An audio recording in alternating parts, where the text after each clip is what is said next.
on concentric gravity waves generated by deep convection in the Great Plains.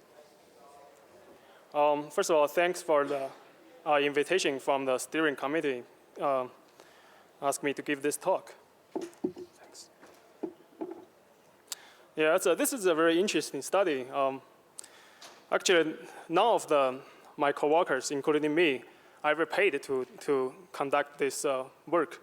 I'm a laser engineer, so I work in the lab in the daytime and put out the slides in the evenings. So bear with me if any of the plots are fuzzy. The gravity waves we know can be generated by deep convection.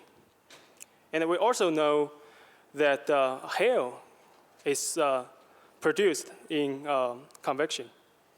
So this is really the aeronomy we can relate from the hail we connected from the ground to the ionospheric disturbances.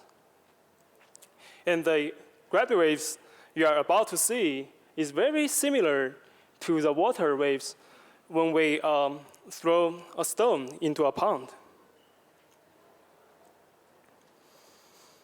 Here's the outline of the talk. We'll first discuss the mechanisms to generate these gravity waves within a thunderstorm. It's quite related to the updrift, strong updrift within a thunderstorm, related to the nonlinear forcing and diabatic heating. Then we're going to present some observations by airglow imagers in Colorado.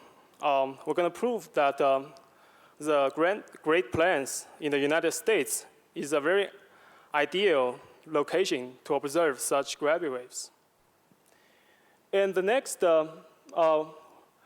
we move on to satellite observations of convectively generated gravity waves. As a simultaneous observation with ground-based airglow imagers and satellite. And also present some traveling ionospheric disturbance observed after the gravity wave in the mesosphere. Then the goal of this is we're trying to build up a global climatology of convectively generated gravity waves from satellite observations for GCMs and other applications. So wave source, of course, it's deep convection. This is a picture I pulled out from Wallace, the textbook from Wallace and Hobbs.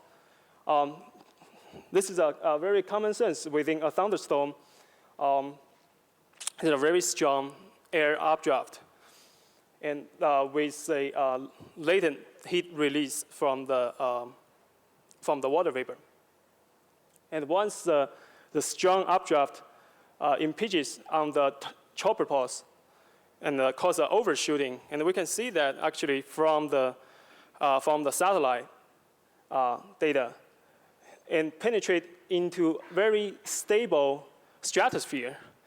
And any initial disturbance in a very stable environment can excite gravity waves.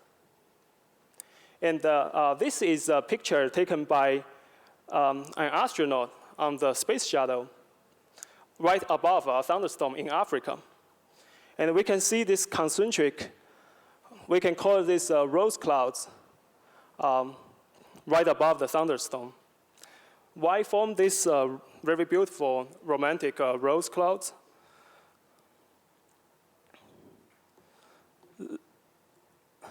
That's because the gravity waves is dispersive. So away from its source, different component with different horizontal wavelengths and the periods disperse in space and time.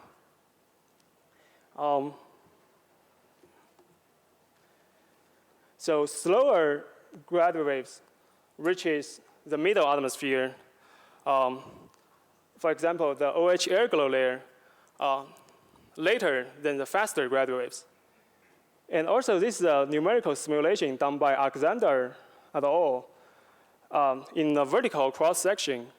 Right above the thunderstorms, you can see gravity waves propagating upward and outward away from the source.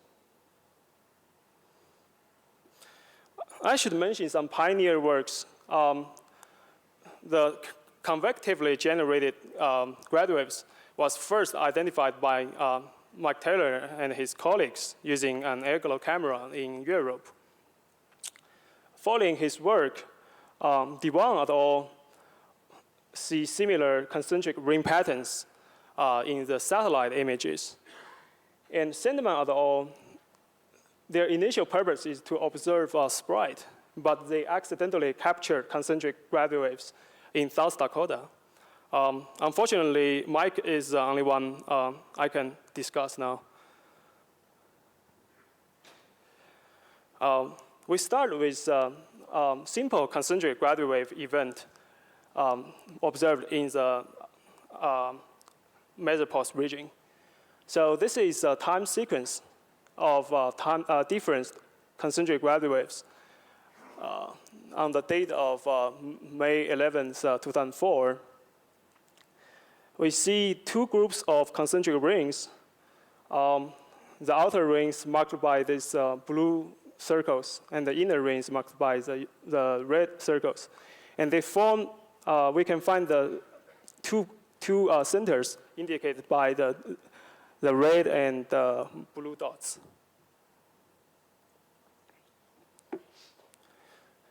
And they, again, we can test the very simple dispersion relationships for gravity waves. We can call it the gravity wave 101. I'm not sure if this simple dispersion relationship derived from the conservation of momentum, energy, and mass have ever been tested observationally. So start from the source. We see a very broad spectrum of horizontal wavelength and vertical wavelengths. Why is that? Because the body forcing is, you can consider the body forcing as the tropopause like a delta function. So a delta function in time results in a broad spectrum in frequency. So here is a simple form of, simplified form of dispersion relation. The period of gravity waves is related to the elevation angle of the wave propagate. And the Brown-Faszler frequency can be considered constant here. So from this equation, we see small period is related to small elevation angles. So it's more vertical propagating. And shorter distance from the center of from the source. So this is tested. So so this figure shows the radius from the center of the gravity waves as a function related to the period. And this solid line is just from this equation here. And these dots are observations taken on different places on the images. We can see the observations follows the dispersion relation very well. And also small horizontal wavelengths indicate slower velocity, group velocity, and longer propagation time. So, so here is also the radius. And these three groups of solid lines indicating different times. So we see the horizontal wavelength, the shorter horizontal wavelength gets to the OH layer later than those with longer horizontal wavelengths. So to determine the source, the convective source for gravity waves, we are using the NEXRAD radar map. You can download it easily from NOAA website. So on this night, about 1 hour prior to the observation of concentric gravity waves, those two places indicate high clouds. So this yellow spots are strong precipitation, strong reflectivity above the tropopause height. And if we overlay the airglow images onto this NEXRAD radar map, we can see the two centers of concentric gravity waves matches with the strong tropopause overshooting very well.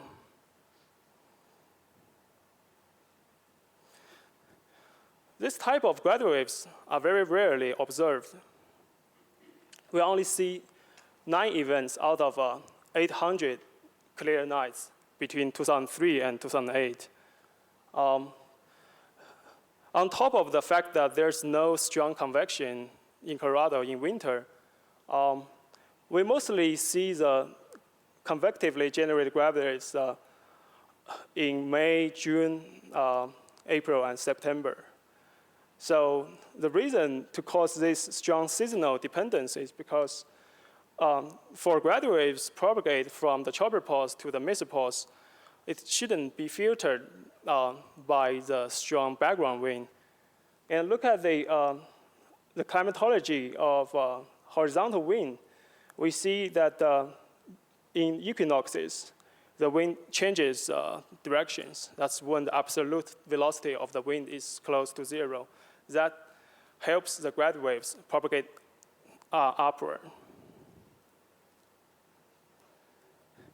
For other 8 cases, the convectively generated gravity waves show different shapes. Some are elliptical, some are perfect circular. And if we draw those shapes on the weather maps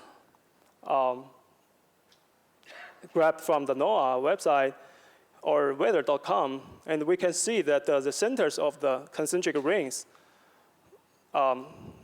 is near the convective activities.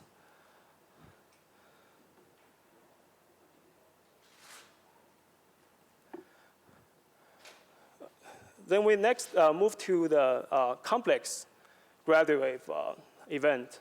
So this event shown here, this is Colorado. The different different rings has different centers. One is in Colorado, another is in Nebraska, and the third is in South Dakota. And this gravity wave lasts 6 hours.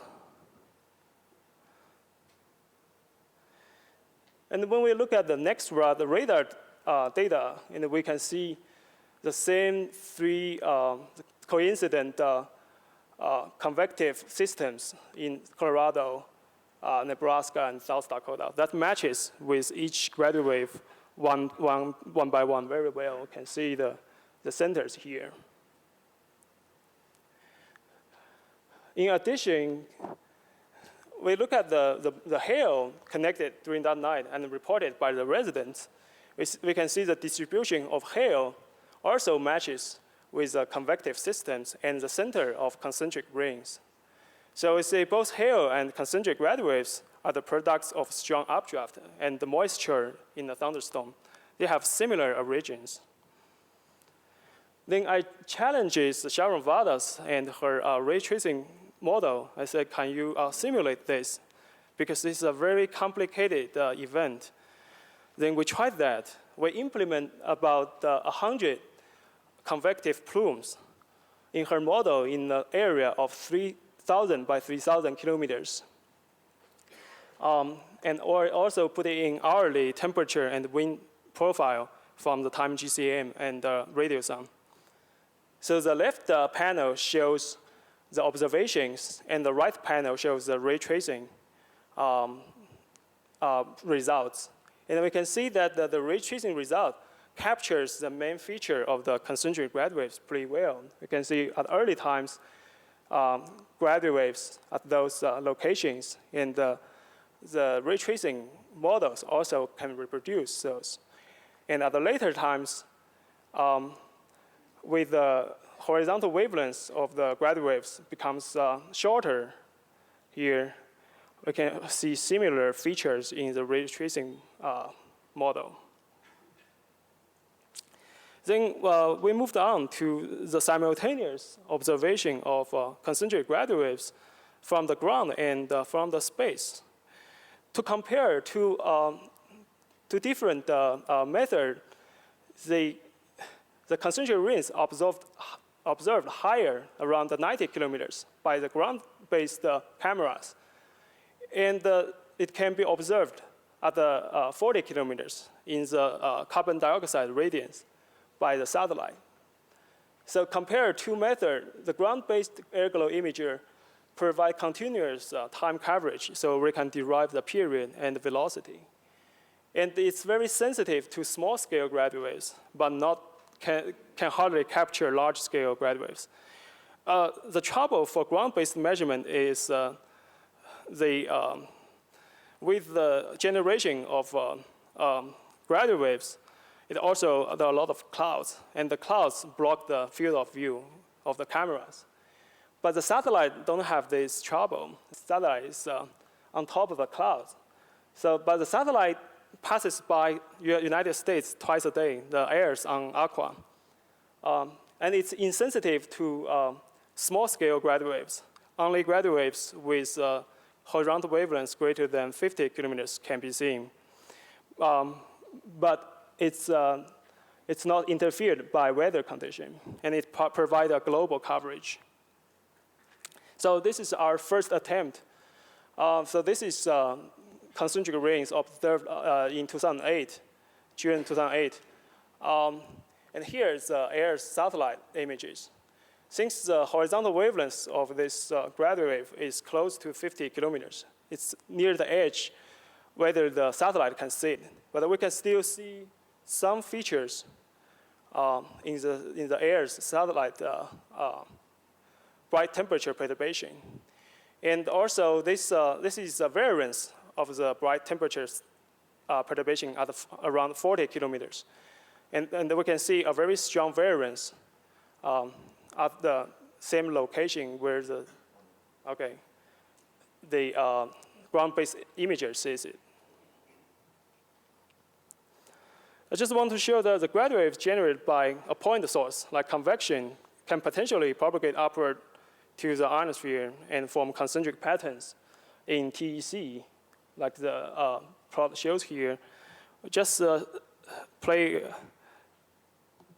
a few seconds of this movie. Okay, cannot see. And then we can compare to the TEC after the Japanese earthquake. It has very similar shapes.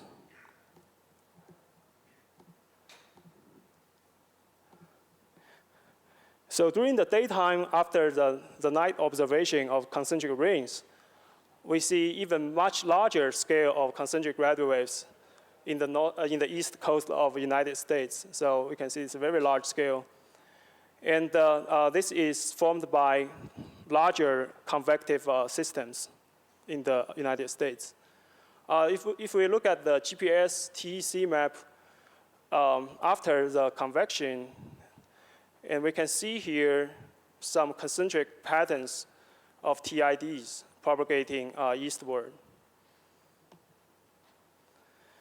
And the climatology of convectively generated gravity waves has been summarized by Lars Hoffmann and Alexander. And we see here in the United States, the Great Plain, the east side of the Rocky Mountains, is a hotspot for this type of gravity waves. And it has about 90% correspondence between convectively generated gravity waves and convection. So to summarize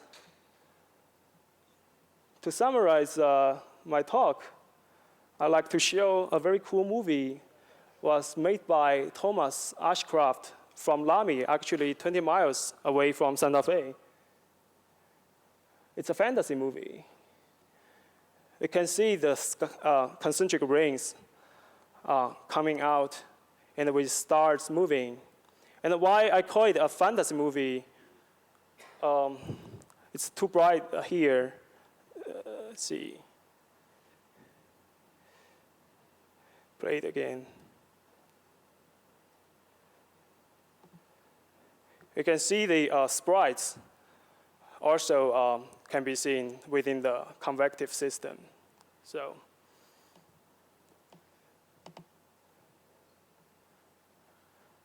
To summarize, the Great Plains is an ideal place to observe convectively generated gravity waves. And the atmospheric gravity wave dispersion relation is actually tested observationally. I don't know if it's the first time or not. And the Vadas's ray tracing model is utilized to compare with our observations. And the simultaneous observations of convectively generated gravity wave has a broad impact to characterize the global distribution of gravity waves for GCMs and other applications. And just acknowledge my coworkers. And thanks for your attention.